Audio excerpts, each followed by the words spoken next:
Siapa itu?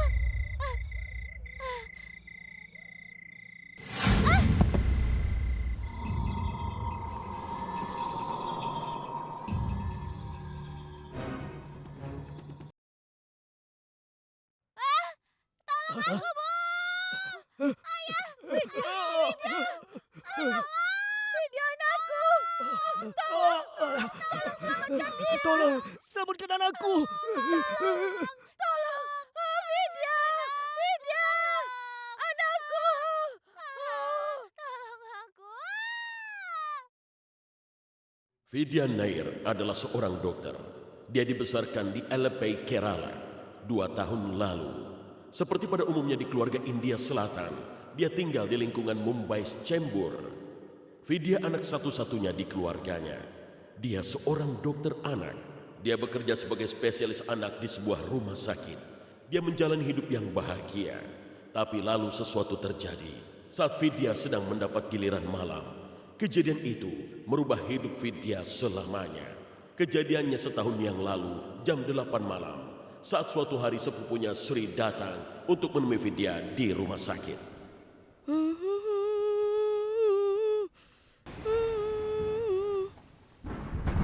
La la la la.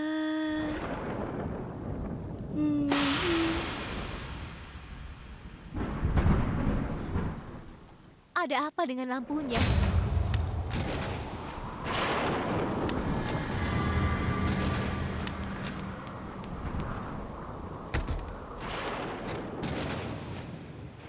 Kertas-kertasnya.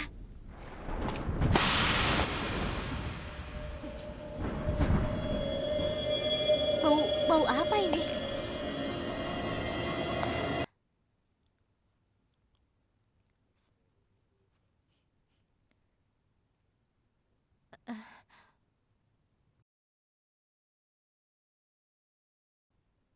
Sri?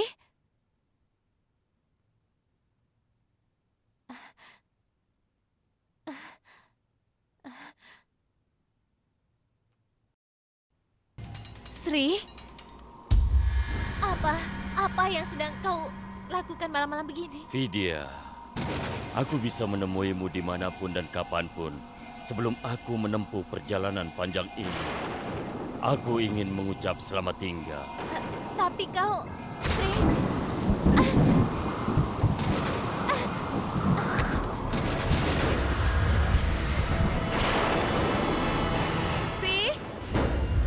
Vidya, apa kau mengganti papan tempat tidur nomor 5?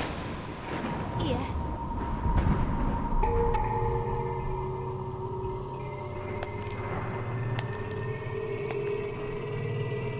Vidya, kau baik-baik saja?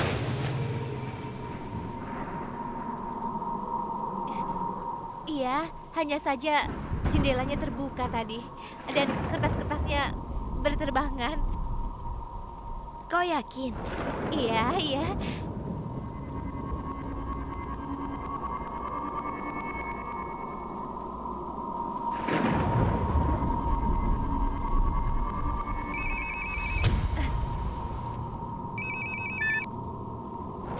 Halo? Halo, Divya. Sri telah... Vidya, kau harus segera ke rumah bibimu sekarang. Vidya, apa kau mendengarkanku? Iya, tapi ada apa? Cepatlah, kau harus ke rumah bibimu sekarang. Baiklah, aku akan segera ke sana.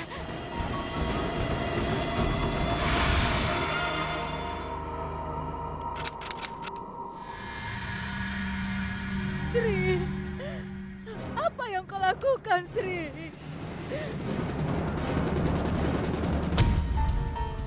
Sri, kenapa kau tinggalkan kami sendiri? Sriku sayang, kenapa kau lakukan ini, nak?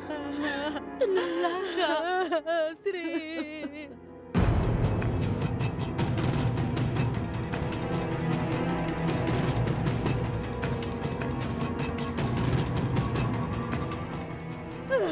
Sri.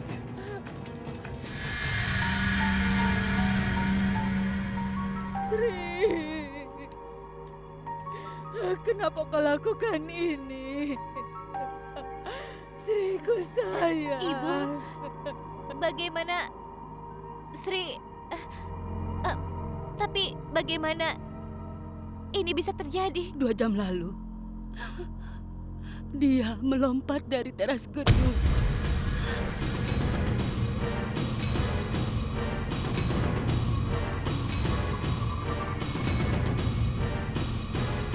Vidya, aku bisa menemuimu dimanapun dan kapan.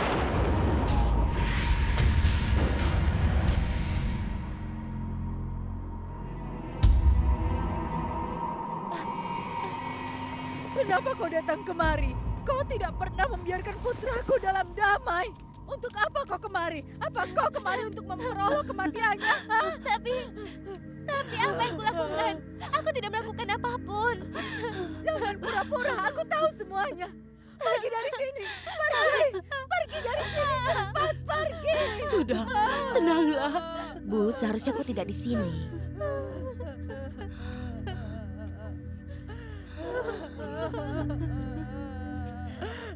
Sri. Vidya.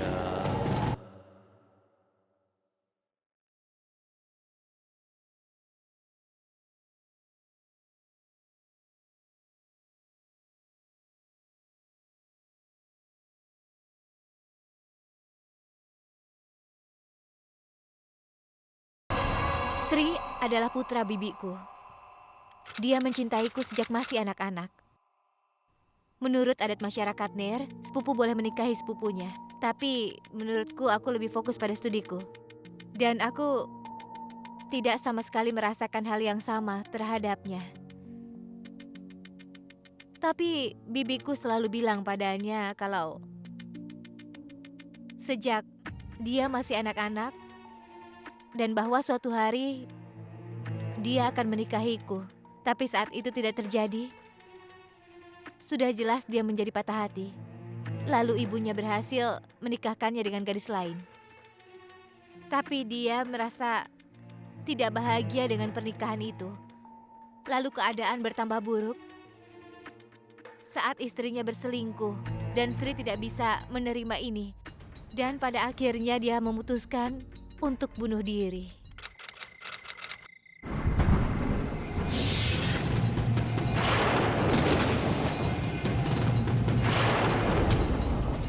Satu bulan setelah kejadian ini, aku menjadi sangat depresi. Aku selalu bermimpi buruk setiap malam dan obat-obatan hanya sedikit membantu, tidak terlalu membantu. Dan aku sedang tahap pemulihan.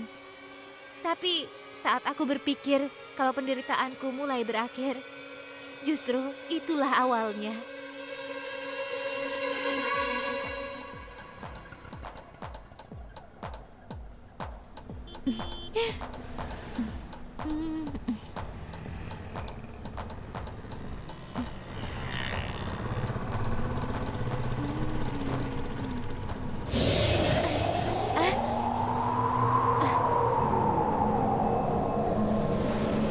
Siapa? Ini seperti bau parfum yang biasa dipakai Sri. Ini baunya Sri.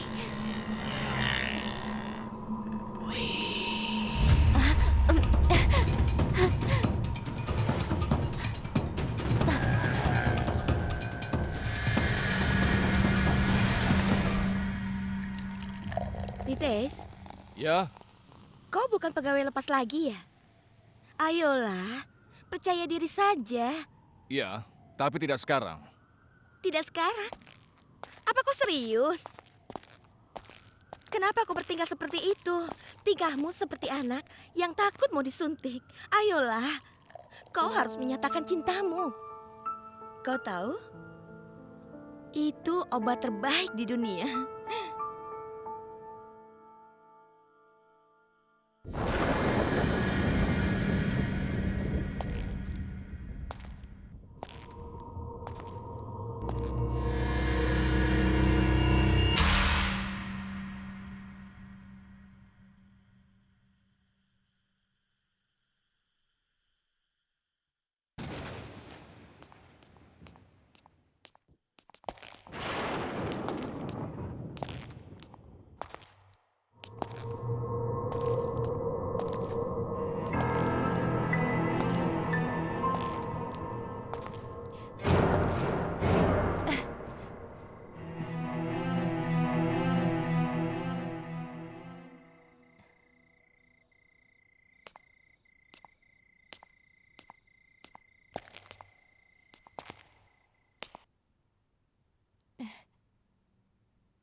Oh, Vidya. Hmm? Bagaimana dengan pasien nomor 16? Dia baik-baik saja. Dia bisa keluar besok.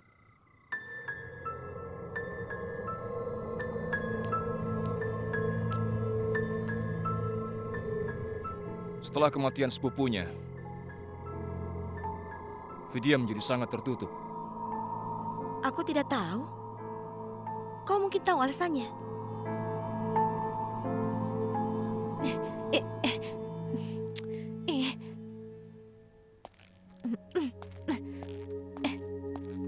Dokter, kemarilah.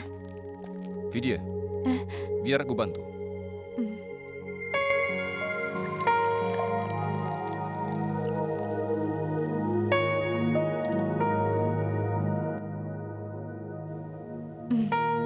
Terima kasih.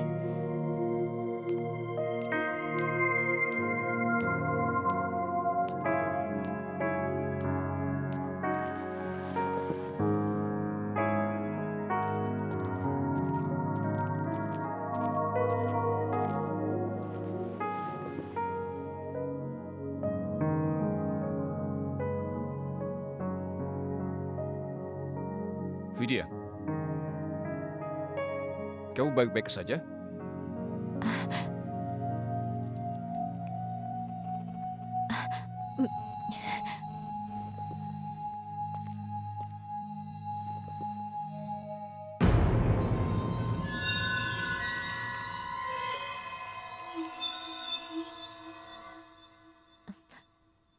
Aku benar-benar tidak tahu nih, Tess. Aku bahkan tidak yakin kalau kau akan percaya pada aku. Malam ini, saat aku datang ke sini, aku merasa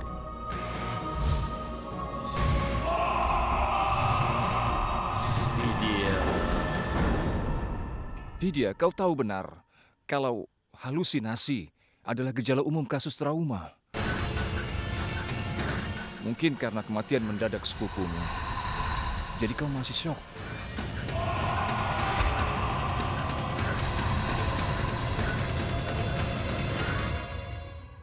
Ngomong-ngomong, apa rencanamu besok malam? Maksudku, kita berdua belum merencanakan apapun kan? Aku berpikir, bagaimana kalau kita makan malam? Kau mau? Maksudku, kita nonton film dulu, lalu makan.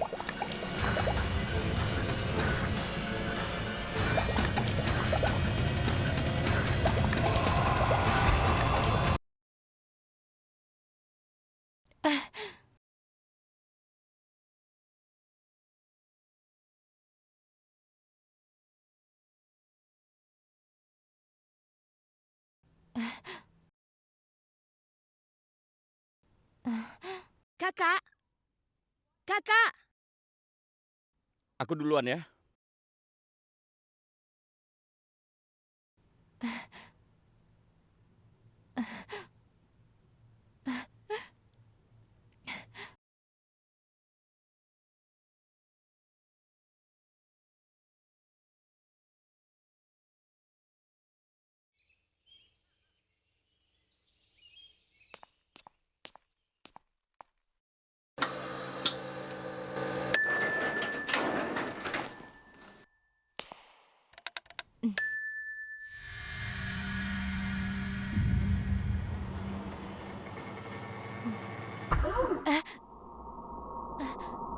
ada apa ini?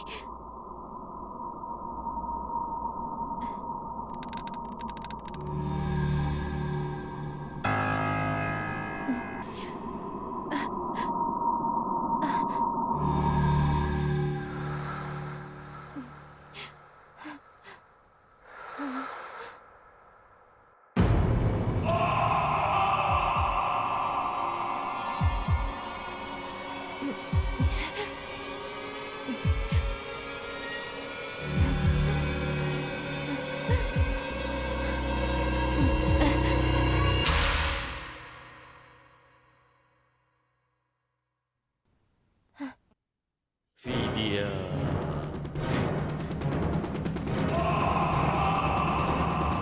Ada yang mendengarku? Kumohon tolong aku. Siapapun buka pintunya, aku mohon.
kau baik-baik saja?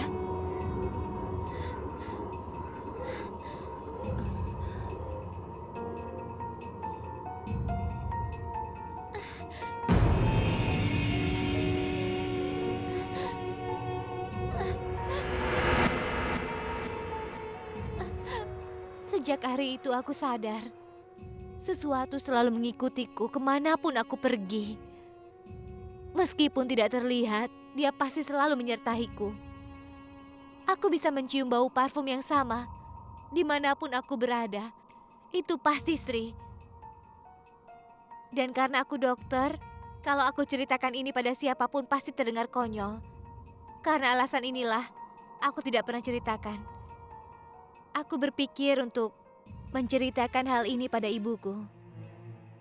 Tapi ibu dan ayahku pergi ke Aleppo selama 3 hari. Aku tidak pernah membayangkan keadaan akan seperti ini. Dan akan menjadi lebih buruk saat kedua orang tuaku pergi. Itu pasti akan menakutkan.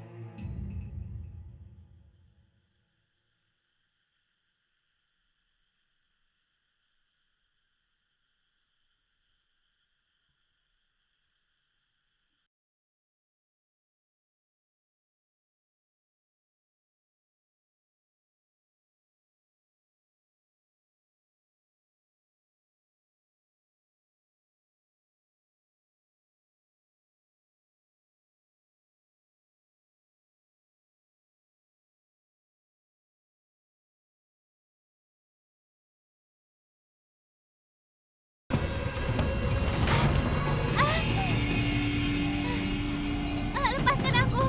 Aku bilang tinggalkan aku! Lepas! Lepaskan aku! Aku bilang lepaskan aku! Tinggalkan aku! Siapa ini? Lepaskan aku! Lepaskan! Jangan ganggu aku! Lepaskan! Lepas! Au! Lepaskan aku! Tolong! Tolong! Tolong lepaskan aku! Aku mohon! Aku mohon! Aku mohon lepaskan aku! Tinggalkan aku! Jangan ganggu aku!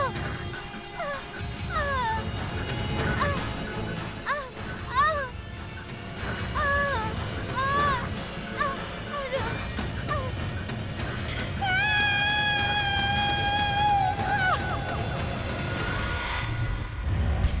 Keesokan harinya, saat aku bangun, awalnya aku merasa itu adalah mimpi buruk, tapi lalu ada bekas di tubuhku. Itu bukti bahwa itu bukan mimpi buruk. Tapi kebenarannya lebih buruk daripada mimpi buruk. Ini sebuah kebenaran yang tidak bisa kuceritakan pada siapapun.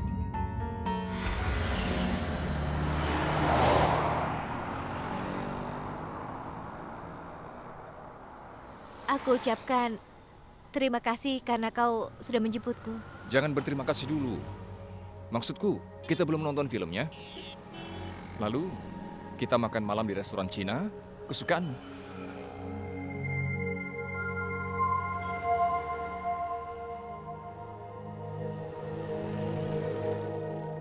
Dengar, Vidya. Halusinasi ini. Maksudku, kalau kau terus memikirkannya, kau tidak akan bisa menyingkirkan mereka. Ini bukan sekedar mimpi atau halusinasi. Aku sangat menderita nih, Tess. Baik. Tenanglah. Apapun masalahmu itu tidak hanya masalahmu, tapi juga menjadi masalahku. Dan aku ada untukmu. Kita akan temukan solusinya bersama. Mhm.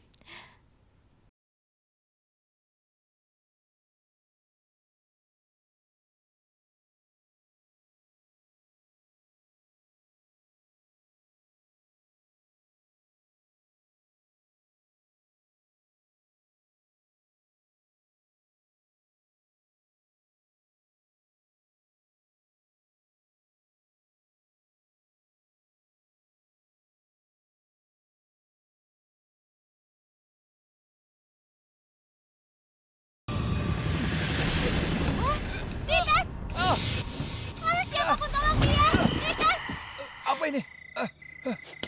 Hei! Nites! Tolong! Oh, tidak! Kumohon tolong dia! Nites! Nites! Nites!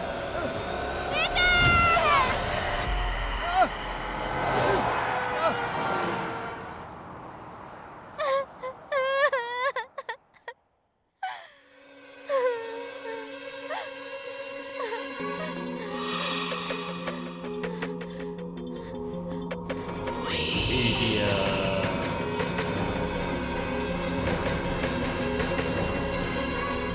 Aku sungguh tidak percaya hal seperti ini benar-benar terjadi pada diriku. Tidak ada penjelasan ilmiah ataupun yang logis untuk kejadian seperti ini. Setelah diseret di jalanan, aku tidak sadarkan diri. Saat aku siuman, aku sudah berada di rumah sakit. Vidya duduk di sebelahku dan menangis tanpa henti. Aku ikut merasa sedih, tapi aku tidak bisa melakukan apapun. Dia berusaha untuk membuatku mengerti, membuat banyak permintaan. Kalau aku mau tetap hidup, aku harus menjauh dari kehidupannya. Ini sungguh benar-benar mengejutkanku. Tapi masalahku tidak ada apa-apanya dibanding apa yang sedang dihadapinya.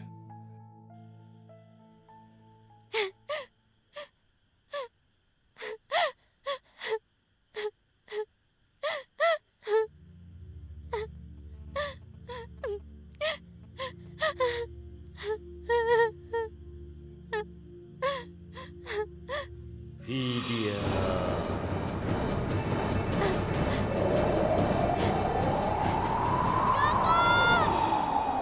Cukup! Aku tidak bisa menerima ini lagi. Betapapun kerasnya kau mencoba, aku tidak pernah mencintaimu dan tidak akan pernah bisa. Ketahuilah bahwa aku selalu mencintai Nites dan aku tidak akan pernah mencintaimu. Apa kau mengerti? Kalau kau punya nyali, maka hadapilah aku. Ayo. Ayo lawan aku kalau berani. Lakukan sebisamu, sebisa yang kau bisa. Ayo cepat lawan aku. Aku membencimu. Aku membencimu, Sri. Aku benci.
Keesokannya, saat ayah dan ibu Vidya pulang, mereka menemukannya tidak sadarkan diri. Ini adalah hari terburuk dalam hidup Vidya. Vidya, bangunlah. Bangun. Apa yang terjadi, nak? Ada apa? Hah? Apa ini semua? Ibu, ayah, Bayangkan apa yang dialami oleh Vidya saat dia harus menceritakan pada orang tuanya bahwa dia diperkosa. Orang tuanya tidak akan percaya padanya. Itu sama sekali tidak benar. tidak ibu. Aku tahu apa yang baru kualami, Bu. Tapi sudah pasti, mereka tidak mempercayainya. Mereka merasa dia terganggu secara mental. Akhirnya, mereka memasukkannya ke rumah sakit, berpikir bahwa dia terganggu secara mental.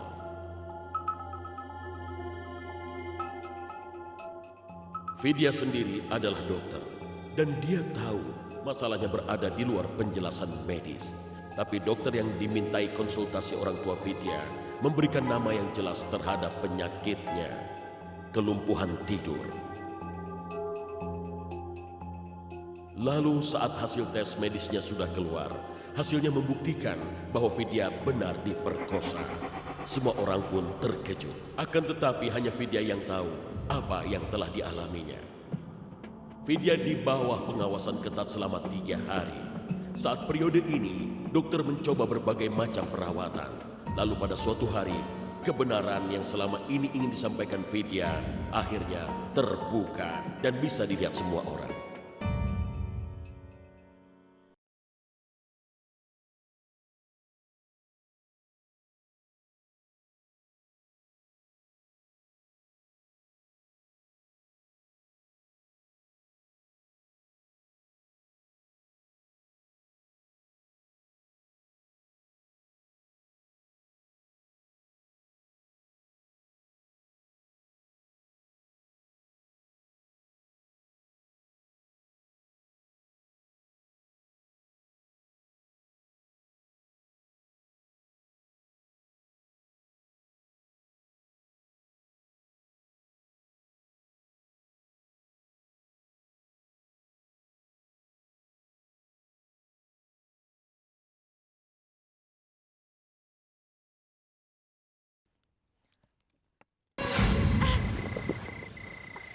Siapa itu?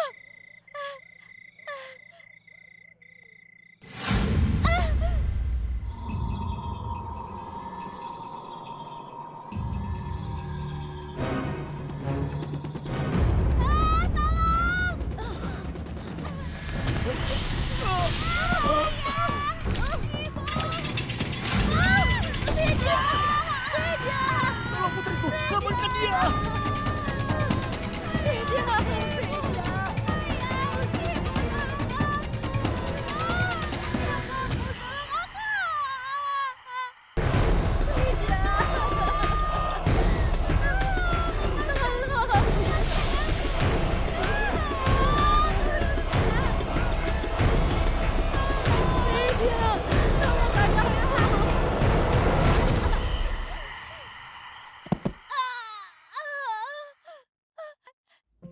Ibu!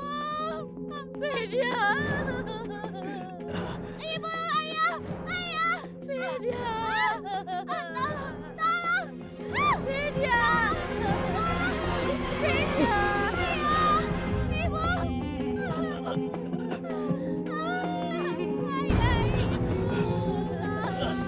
Vidya!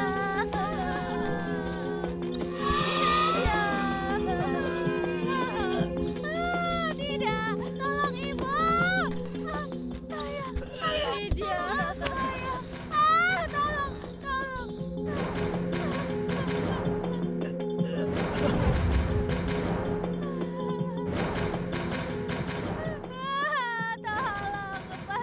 aku.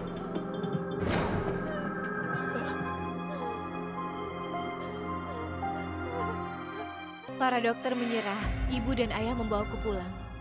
Tapi sekarang, aku sama saja seperti mati. Saat itu, aku berharap semoga aku cepat mati.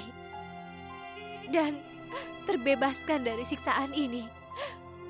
Karena bagiku percuma. Atau aku akan begini terus. Namun, suatu hari, aku tidak tahu apa yang dipikirkan ibu. Dia yang menelpon menelpon Ibu Sri. Kenapa kau menelponnya? Dan Dia dia yang bertanggung jawab atas memanggil semua ini. bibiku. Lihatlah dia sekarang. Apa yang bisa kau katakan? Putriku semakin dekat dengan kematian.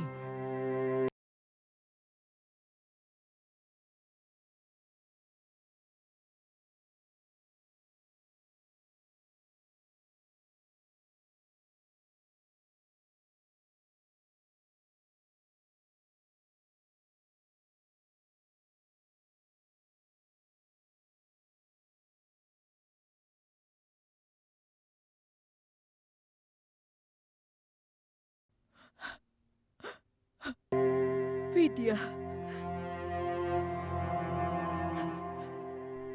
Kumohon maafkan aku.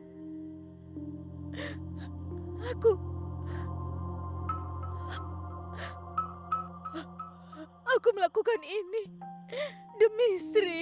Bibi bilang pada kami, dia tidak bisa menanggung kehilangan putra satu-satunya. Jadi menurutnya, dengan bantuan seorang dukun, dia memanggil kembali arwah Sri.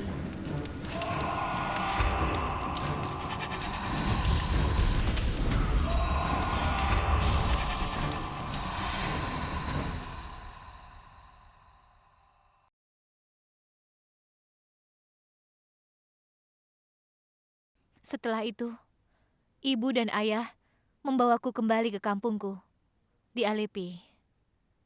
Di sana, pendeta keluarga menyarankan pengobatan bagiku.